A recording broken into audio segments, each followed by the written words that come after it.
नमस्कार दोस्तों, स्वागत है आप सभी का हमारे YouTube चैनल पर। दोस्तों, मैं रवि कुशवाहा आज यूपी टेट के लिए लाया हूँ कुछ बाल विकास के कुछ महत्वपूर्ण प्रश्न और साथ साथ में जो भी बुद्धि से रिलेटेड कुछ फैक्ट है उनके बारे में भी आज आप क्या करेंगे, चर्चा करेंगे।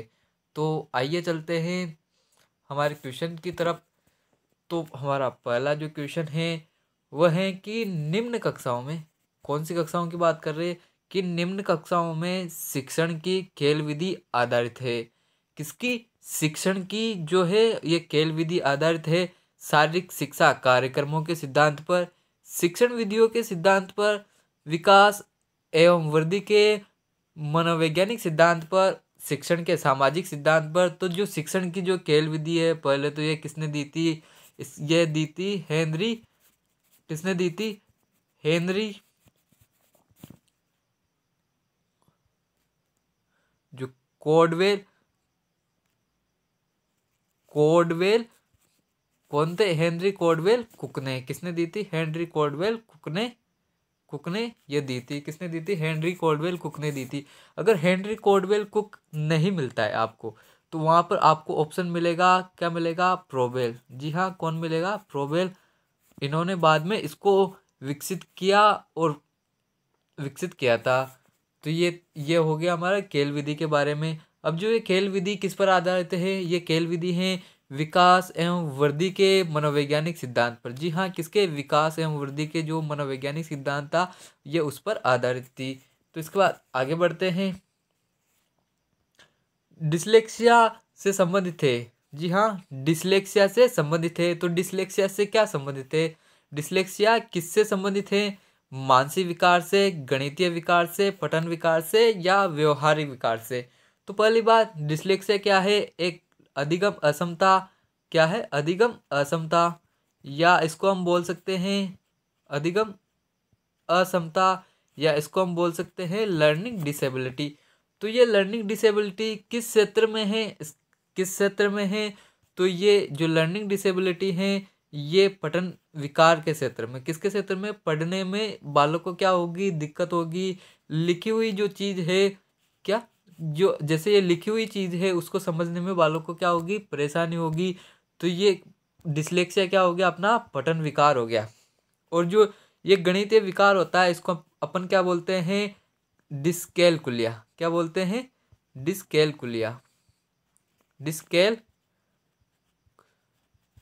इसको बोला जाता है। अब ये डिस्कैलकुलिया भी तीन तरह का डिस्कैलकुलिया में क्या क्या होती है? आपको टाइम देखने में परेशानी हो सकती है, आपको बजट बनाने में परेशानी हो सकती है, आपको जो गणित का जो हिसाब बनाना होता है उसमें परेशानी होती है, आप हो सकती है। और जो आपकी जो गणितीय संक्रिया होती है, प्लस माइनस गुणा और भाग में इनको क्या हो सकती है? परेशानी हो सकती है। तो ये था डिस्कैलकुलिया के बारे में। डिस्कैलकुलिया तीन प्रकार का होता है: वर्बल डिस्कैलकुलिया, ग्राफिकल डिस्कैलकुलिया और लेक्सिल डिस्कैलकुलिया। कितने प्रकार का? तीन प्रकार का होता है: वर्बल डिस्कैलकुलिया, लेक्सिल डिस्कैलकुलिया और ग्राफिकल डिस्कैलकुलिया। तो डिसलेक्सिया किससे संबंधित हो गया? डिसलेक्सिया हमारे पठन विकार से संबंधित हो गया। इसके बाद आगे बढ़ते हैं कि अधिगम असमता। अधिगम असमता मतलब क्या होगी? आपको किसी न किसी क्षेत्र में अधिगम में क्या होगी? कठिनाई होगी। तो इसके बारे में किसने बताया? इसका अंग्रेजी में क्या बोलते हैं? Learning disability. अंग्रेजी में इसको क्या बोलते हैं? Learning disability. इसके बारे में किसने बताया? तो सैमुअल क्रिक ने बताया। क्या सैमुअल क्रिक ने बताया? कब बताया? 1963 में। कब बताया? 1963 में सैमुअल क्रिक्स ने इसके बारे में बताया। तो डिसलेक्सिया जो हमारा एजुकेशन का आता, तो वह किससे संबंधित विकार है? पठन से संबंधित विकार है। और डिस्ग्राफिया होता है, ये डिस्ग्राफिया क्या होता है? लेखन से संबंधित विकार होता है। क्या होता है दोस्तों? लेखन से संबंधित विकार होता है। और जो डिस्कैलकुलिया था, जो हमारा जो सेकंड ऑप्शन था, बी वाला ऑप्शन था, वह डिस्कैलकुलिया किससे संबंधित होता है? गणितीय संबंधी कौशल विकार होता है। इसको हम क्या बोल सकते हैं? अंक गणितीय विकार भी बोल सकते हैं। ये कितने प्रकार का होता है? तीन प्रकार का होता है। ठीक है। इसके बाद डिस्पेसिया। डिस्पेसिया क्या होता है? वाक असमता। क्या होता है? वाक असमता होते हैं। इसके बाद आगे बढ़ते हैं।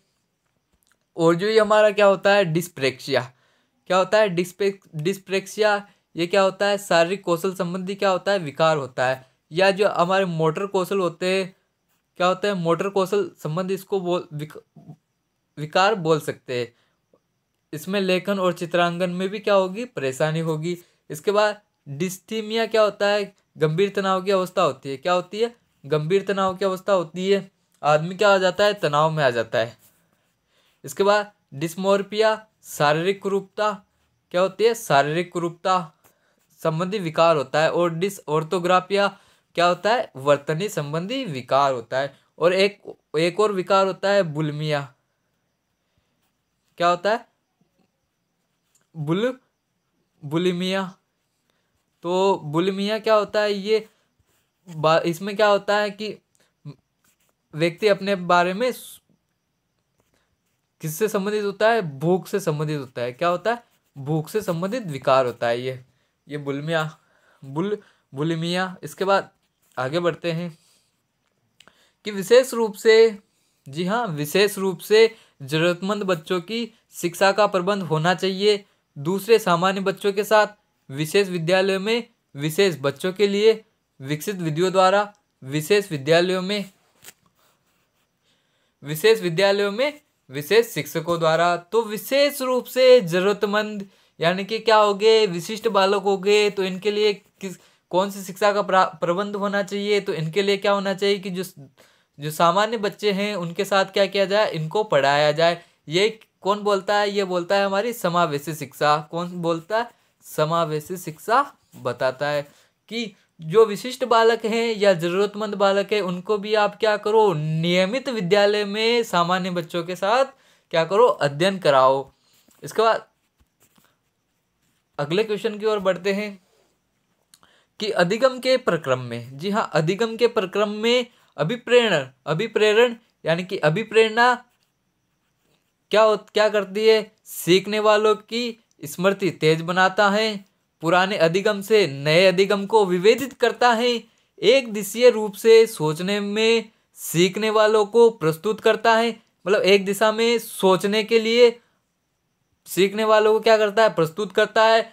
और नए सीखने वालों में अधिगम के लिए क्या करता है रुचि का सृजन करता है, यानी कि रुचि क्या करता है विकसित करता है। तो अधिगम के प्रक्रम में जो क्या होती है ये अभिप्रेरणा क्या काम करती है। तो अधिगम के प्रक्रम में ये अभिप्रेरणा क्या काम करती है नए सीखने वालों में अधिगम के लिए क्या करती है रुचि का क्या करती है सृजन करती है। मतलब रुचि क्या करती है उनमें रुचि का विकास करती है।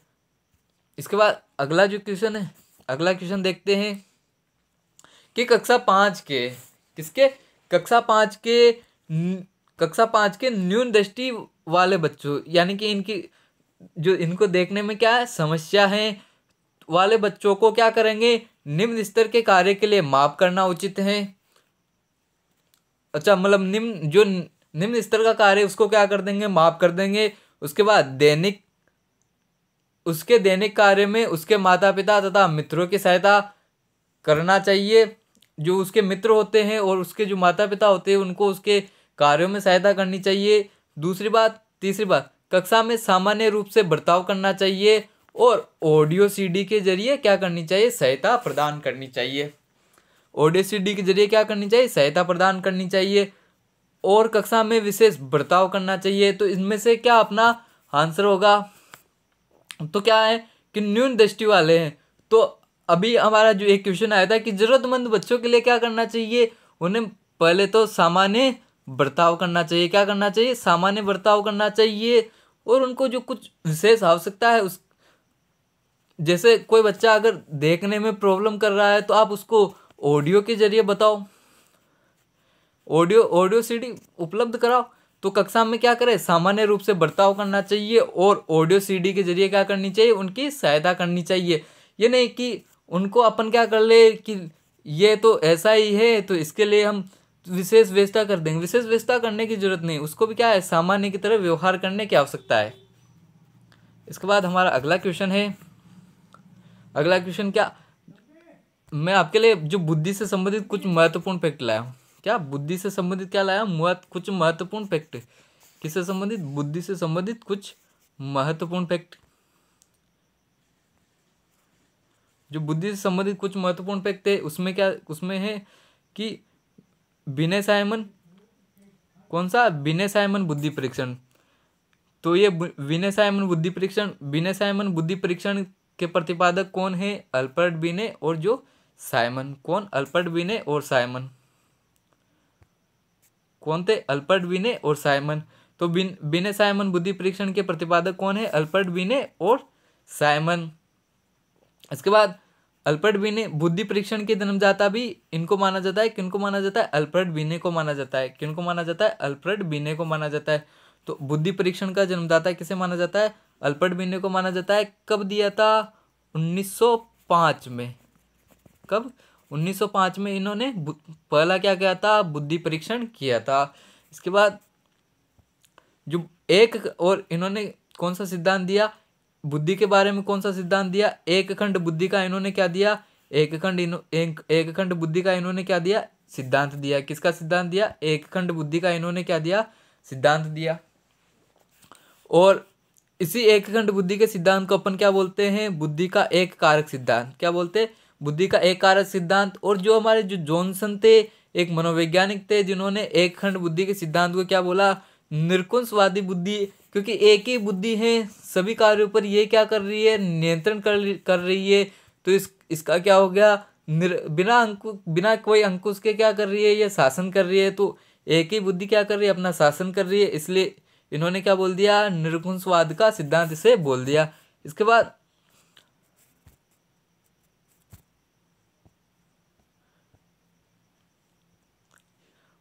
बाद इन्होंने 1908 में, कब, 1908 में जब ये बुद्धि परीक्षण कर रहे थे, पहला क्या हो गया, 1905 में हो गया। लेकिन 1905 में इन्होंने क्या किया, अपने बुद्धि परीक्षण में क्या किया, संशोधन किया। तो संशोधन किया, तब ये संशोधन कर रहे थे,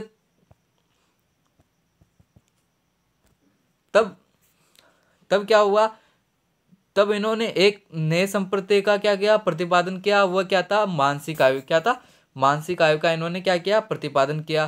तो मानसिक आयु के संप्रदाय की खोज, प्रतिपादन किसने किया, तो ये हमारे अल्बर्ट बिने थे। कौन थे, अल्बर्ट बिने। कब किया था, 1908 में किया था। कब किया था, 1908 में किया था। ठीक है, आगे बढ़ते हैं।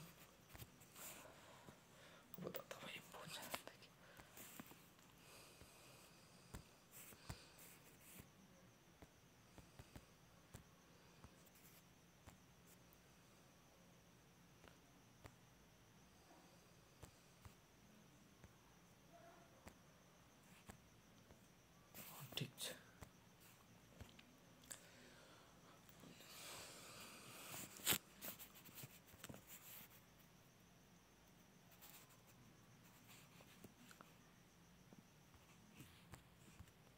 ठीक है, आगे बढ़ते हैं।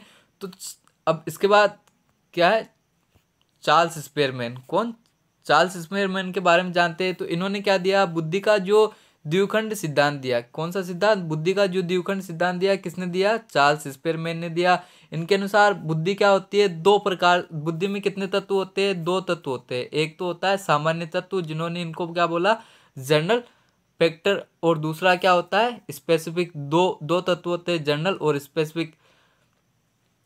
तो इन्होंने इसको क्या बोल दिया, सामान्य एवं विशिष्ट तत्व के सिद्धांत। क्या बोल दिया, सामान्य एवं विशिष्ट तत्व का सिद्धांत। या इन्होंने इसको बोल दिया बुद्धि का द्योशक्ति सिद्धांत, इसको बोल दिया। और इसके बाद में इन्होंने बोला कि दो कारकों से आपका काम नहीं चलेगा। कितने, दो कारकों से काम नहीं चलेगा। तो इन्होंने क्या दे दिया, बुद्धि का त्रिखंड सिद्धांत दे दिया। कि बोला कि बुद्धि में तीन कारक होंगे। पहले तो बोल दिया कि दो कारक होंगे, उसके बाद इन्होंने संशोधन किया और 1911 में, शायद 1911 में बुद्धि का त्रिखंड सिद्धांत दे दिया। इसके बाद आगे बढ़ते हैं। तो जेपी किलपोर्ट ने क्या दिया, बुद्धि का जो त्रिआयामी बुद्धि का इन्होंने क्या दिया, सिद्धांत दिया, त्रिआयामी बुद्धि का सिद्धांत। इसको ही हम किस नाम से जानते हैं, बुद्धि संरचना का सिद्धांत। किसका सिद्धांत, बुद्धि संरचना का सिद्धांत। और इसको ही हम क्या बोलते हैं, घन का सिद्धांत बोलते हैं। किसका बोलते हैं, घन का सिद्धांत बोलते हैं। और इसी सिद्धांत को हम क्या बोलते हैं, त्रिविमीय बुद्धि का सिद्धांत बोलते हैं। और इसी सिद्धांत को जो जेपी गिलफोर्ड का जो त्रिआयामी बुद्धि का सिद्धांत था, उसको हम क्या बोलते हैं, बुद्धि का एकीकृत संरचना सिद्धांत। कौन सा सिद्धांत? बुद्धि का एकीकृत संरचना सिद्धांत। इसके बाद जो हमारा अगला क्वेश्चन है कि श्यामपट्ट को शिक्षण सामग्री के किस समूह के अंतर्गत रखा जाता है या रखा जा सकता है? तो श्यामपट्ट को, जो हमारा जो ब्लैक बोर्ड होता है, उसको किस शिक्षण सहायक सामग्री के अंतर्गत रखा जाता है? सर्वे साधन, दृश्य साधन, सर्वे दृश्य साधन, या इनमें से कोई नहीं। तो जो श्यामपट्ट है उसको हम किस में रखेंगे? श्यामपट्ट को हम रखेंगे दृश्य साधन। जो हमारे जो शिक्षण सहायक सामग्री होती है ये कितने प्रकार की होती है? 3 प्रकार की होती है। एक होती है सर्वे साधन, एक होता है दृश्य साधन और एक होता है सर्वे दृश्य साधन। तो देखते हैं कि सर्वे दृश्य साधन में कौन कौन से आते हैं। जैसे कि यहाँ पर श्यामपट्ट कौन से में आया? दृश्य साधन में आया। तो आगे जैसा कि मैंने बताया कि शिक्षण सहायक सामग्री कितनी प्रकार की होती है? 3 प्रकार की होती है। सर्वे साधन, इनमें क्या करते हैं अपन? कानों के द्वारा सुनते हैं उसी के अनुसार। तो इसमें क्या आता है? टेप रिकॉर्डर आता है, रेडियो आता है, लिंग्वा फोन आता है, ग्रामोफोन आता है और गुरुमुख, यानी कि जो टीचर बोलता है उसकी जो आवाज़ होती है वो इसमें आती है। जो टीचर बोलता है उसकी आवाज़, यानी कि शिक्षक की आवाज़, या इसको हम क्या बोलते हैं? आदर्श वाचन भी इसको हम बोल सकते हैं। क्या बोल सकते हैं? आदर्श वाचन भी इसको बोल सकते हैं। क्या बोल सकते हैं? आदर्श वाचन भी इसको बोल सकते हैं। इसके बाद दृश्य साधन, कौन सा साधन? दृश्य साधन में क्या क्या आएगा? जो आपकी पाठ्य पुस्तक होती है, किताब होती है या पुस्तक होती है, वो आएगी। श्यामपट्ट यानी कि जो ब्लैक बोर्ड था, जो अभी हमारा क्वेश्चन था। चित्र होता है, वास्तविक पदार्थ या मूल वस्तु। वास्तविक पदार्थ, उसके बाद नमूना या मॉडल। आपके पास वास्तविक पदार्थ नहीं है तो आप क्या कर लेंगे? उसका नमूना या मॉडल प्रस्तुत कर सकते हैं। क्या कर सकते हैं? नमूना या मॉडल प्रस्तुत कर सकते हैं। चार्ट हो गया, आप पदार्थ क्या कर ले?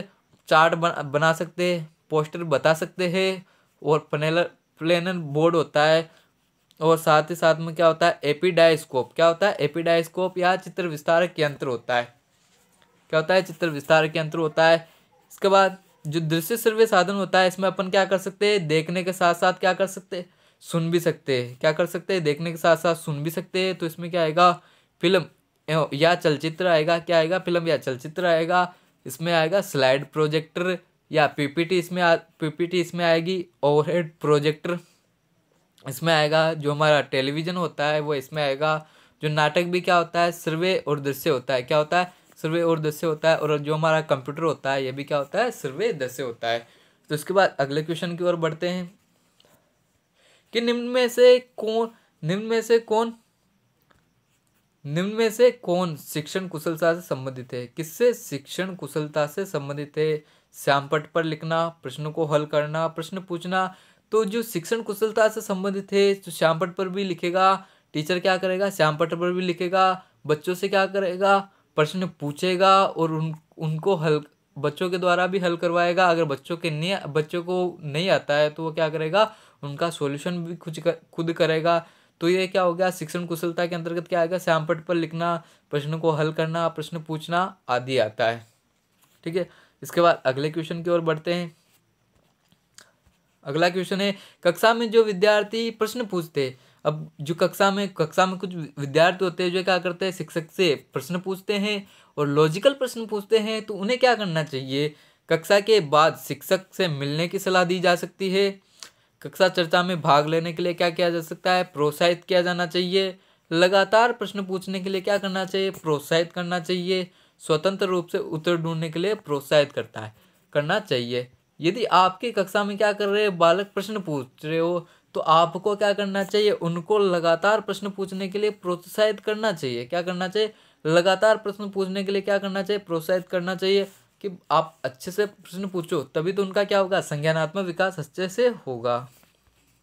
इसके बाद अगला क्वेश्चन है शिक्षा की जो किंडरगार्टन पद्धति है इसका प्रतिपादन किसने किया? जो शिक्षा की किंडरगार्टन पद्धति है इसका प्रतिपादन किसने किया? टिपिनन ने किया, स्पेंसर ने किया, प्रोबेल ने किया या मॉन्टेसरी ने किया? तो ये जो शिक्षा की जो किंडरगार्टन पद्धति थी इसका प्रतिपादन किसने किया? प्रोबेल ने किया। किसने किया? प्रोबेल ने किया। किसने किया? प्रोबेल ने किया। हर्बर्ट स्पेंसर ने क्या किया था? किसने किया था? ये इसका जो किंडरगार्टन पद्धति, इसका तो किसने किया, फ्रोबेल ने किया। और जो हर्बर्ट स्पेंसर थे, कौन थे, हर्बर्ट स्पेंसर थे, इन्होंने क्या दी थी, पंचपदीय प्रणाली दी थी। कौन सी प्रणाली, पंचपदीय प्रणाली। कौन सी प्रणाली, पंचपदीय प्रणाली दी थी। शिक्षण की जो पंचपदीय प्रणाली थी, हर्बर्ट हर्बर्ट स्पेंसर ने दी थी। और जो मारिया मोंटेसरी थी, इन्होंने क्या दी थी, ज्ञानेंद्रियों के द्वारा शिक्षा। किसके द्वारा, ज्ञानेंद्रियों के द्वारा, ज्ञानेंद्रियों के द्वारा शिक्षा। ज्ञानेंद्रियों के द्वारा क्या दी थी, इन्होंने शिक्षा दी थी, शिक्षा देने की बात कही थी। और जो फ्रोबेल ने जो एक किंडरगार्टन पद्धति दी थी, इसमें इन्होंने शिक्षक को क्या बताया था। तो आगे देखते हैं कि शिक्षक को इन्होंने क्या बताया था। इन्होंने शिक्षक को क्या बताया था, एक मालिक के रूप में माना था। और बालक को क्या माना था, एक पौधे के रूप में। और विद्यालय को इन्होंने क्या बोला, विद्यालय को इन्होंने क्या बोला, जो विद्यालय था उसको क्या बोला, बालो उद्यान। बालो उद्यान क्या बोला, बालो उद्यान बोला। कि विद्यालय क्या है, एक बगीचा है, उसमें शिक्षक क्या है, एक माली है। और बालक क्या है, अविकसित पौधा, जिसमें क्या करेगा, जो माली है वो बच्चे की क्या करेगा, देखभाल करेगा, उसकी जो जन्मजात क्षमता है उसको क्या करेगा, विकसित करने का कार्य करेगा। और जो ये किंडरगार्टन शब्द है, ये कौन सा शब्द है, एक जर्मन शब्द है। कौन सा शब्द है, जर्मन शब्द है। और जो अभी हमने बताया था कि मारिया मोंटेसरी ने किसके द्वारा शिक्षा देने की बात की गई है, तो ये ज्ञानेंद्रियों के द्वारा शिक्षा देने की बात की गई है। और कितने वर्ष के बच्चों के लिए की गई थी, 2.5 से 6 वर्ष के बच्चों के लिए ज्ञानेंद्रियों के द्वारा शिक्षा देने की बात की थी। इसके बाद अगला क्वेश्चन है कि एक अभिभावक आपसे विद्यालय में मिलने के लिए कभी नहीं आता है, तो आप क्या करोगे। एक अभिभावक आपसे विद्यालय में मिलने के लिए कभी नहीं आता है, तो आप क्या करोगे, बच्चे की उपेक्षा करोगे, अभिभावक को लिखेंगे, स्वयं उनसे मिलने जाएंगे और बच्चे को क्या देंगे, या तो बच्चे को दंड देना शुरू कर देंगे। तो इसमें क्या होगा कि एक अभिभावक विद्यालय नहीं आता है, तो आप क्या करेंगे, स्वयं उनसे मिलने जाएंगे। क्या जाएंगे, स्वयं उनसे मिलने जाएंगे। तो ये तो हो गया हमारे आज के प्रश्न। और इसके बाद जो बुद्धि से रिलेटेड कुछ फैक्ट थे उनके बारे में भी चर्चा कर लेते। जो लुईस एल थर्स्टन थे, इन्होंने किसका सिद्धांत दिया था, समूह खंड बुद्धि का सिद्धांत दिया था।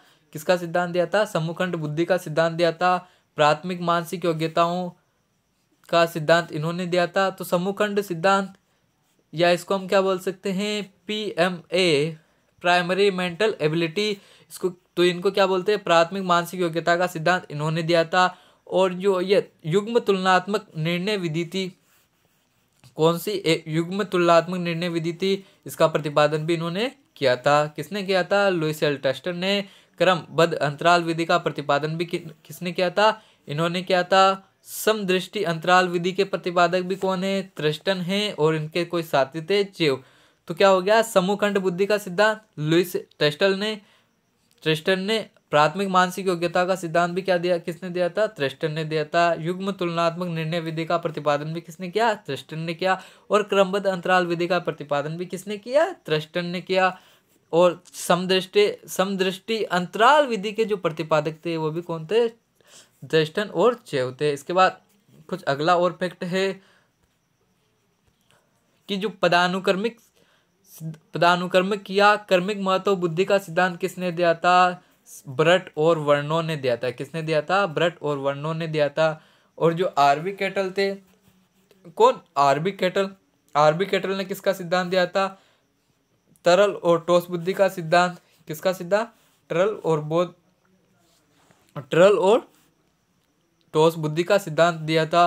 प्रतिकारक या विशेषक सिद्धांत, ये व्यक्तित्व से संबंधित हैं। कारक विश्लेषण सिद्धांत, यह भी व्यक्तित्व से संबंधित है। जो किसने दिया था, आरबी कैटल ने दिया था। और तरल मौजिक सिद्धांत भी किसने दिया था, आरबी कैटल ने दिया था। और जो मानसिक परीक्षण शब्द था, कौन सा शब्द था, मानसिक परीक्षण, बुद्धि परीक्षण नहीं, मानसिक परीक्षण शब्द किसने दिया था, सर्वप्रथम 1890 में किसने दिया था, आरबी कैटल ने दिया था। किसने दिया था, आरबी कैटल ने दिया था। कौन सा शब्द, मानसिक परीक्षण शब्द 1890 में किसने दिया था, आरबी कैटल ने दिया था। उसके बाद 1905 में, कौन से 5 में, 1905 में बिने साइमन ने बुद्धि परीक्षण स्टार्ट कर दिया था। लेकिन जो हमारे जो आरबी कैटल थे उन्होंने क्या दिया था, मानसिक परीक्षण शब्द का सर्वप्रथम प्रयोग किया था। और जो बुद्धि का इकाई सिद्धांत है ये किसने दिया था, स्टन एवं जॉनसन ने दिया था। किसने दिया था, स्टन एवं जॉनसन ने। तो ये था आज का हमारा वीडियो।